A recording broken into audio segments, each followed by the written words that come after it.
জামায়াতের নাজিবুর রহমান মোমেন তিনি যে অভিযোগ করলেন এই বিষয়ে আপনারা কি বলবেন?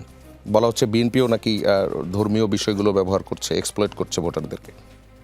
দেখেন, উনি কোনো প্রমাণ ছাড়াই বিএনপির বিরুদ্ধে অভিযোগ তুলেছেন। এটা আসলে সম্পূর্ণ বানোয়াট এবং মিথ্যা অভিযোগ। আর দেখেন, ওনারা তো একের পর এক বিতর্কিত মন্তব্য করছেন। ওনারা বলছেন দাঁড়িপাল্লায় ভোট দিলে জান্নাতে যাওয়া যাবে। ভাই, আমি আপনাকে বলি, যদি ভোটের চেয়ে কিন্তু জান্নাত অনেক গুরুত্বপূর্ণ। যদি দাঁড়িপাল্লায় ভোট দিলে জান্নাতে যাওয়া যায়, তাহলে আমিও কিন্তু দিব। ওনারা কোথায় পেলেন, কোরআন বা হাদিসের কোথায় আছে আমার জানা নেই। তারপর আপনারা দেখেছেন যে ওনাদের মনোনীত সংসদ সদস্য প্রার্থী শাহজাহান চৌধুরী চট্টগ্রামের, আপনি জালকাঠির কথা বললেন, সারা দেশে ওনারা এই ধরনের বিতর্কিত বক্তব্য দিয়ে চলছেন। শাহজাহান চৌধুরী বলছেন প্রশাসন শুধু জনগণ দিয়ে নির্বাচন হয় না, প্রশাসনকে আমাদের আন্ডারে নিয়ে আসতে হবে এবং প্রশাসন আমাদের কথায় উঠতে হবে, বসতে হবে এবং আমাদের কথাই চলবে, আমাদের কথায় মামলা দিবে, আমাদের কথায় জেলে নিবে। ওনারা তো মানে বলেই যাচ্ছেন, মানে যেগুলো আসলে লাগামহীন বক্তব্য জামাত দিয়ে যাচ্ছেন, জামাতের প্রার্থীরাও দিয়ে যাচ্ছেন। আমরা আসলে বিএনপি জনগণের দল, জনগণের শক্তিতে বিশ্বাসী, জনগণের ক্ষমতায়নে বিশ্বাসী।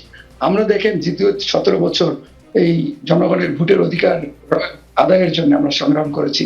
আমাদের শত শত গুম হয়েছে, খুন হয়েছে।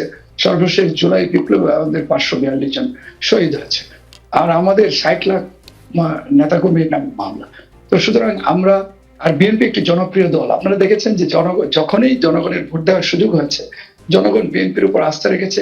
বিএনপিকে ভোটের মাধ্যমে, তাদের জনরায়ের মাধ্যমে, তাদের ম্যান্ডেটের মাধ্যমে বিএনপিকে ক্ষমতায় বসিয়েছে। আপনারা দেখেন, পৃথিবীর ইতিহাসে বিরল। আমি তিনজন মানুষের কথা বলি আপনাকে। শহীদ রাষ্ট্রপতি জিয়াউর রহমান, তিনি প্রেসিডেন্ট ছিলেন এই দেশের এবং পৃথিবীর সবচেয়ে জনপ্রিয় প্রেসিডেন্ট ছিলেন। এবং আপনারা দেখেছেন যে 1981 সালের 30 মে যখন উনি আততায়ীর গুলিতে নিহত হন, ওনার জানাজায় সবচেয়ে বড় জানাজা বাংলাদেশে হয়েছিল। এরপর দেশনেত্রী বেগম খালেদা জিয়া 9 বছর গণতান্ত্রিক আন্দোলনের মাধ্যমে উনি যখন সরকার গঠন করেন 1991 সালে, এরপর থেকে ধারাবাহিকভাবে 3বার এদেশের সরকারে ছিলেন এবং ওনার কর্মকাণ্ড, উন্নয়নমূলক কর্মকাণ্ড এবং বিভিন্ন নারী ক্ষমতায়ন, শিক্ষার প্রসার এবং এদেশের অবকাঠামোর উন্নয়ন, বিভিন্ন উন্নয়নমূলক কর্মকাণ্ডের জন্য উনি 3বার এদেশের প্রধানমন্ত্রী হন।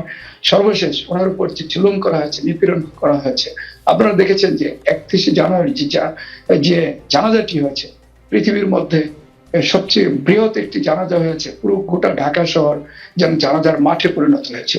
আর আরেকজন মানুষের কথা আপনাকে বলবো, যিনি আমাদের চেয়ারম্যান, বিএনপির চেয়ারপারসন জনাব তারেক রহমান।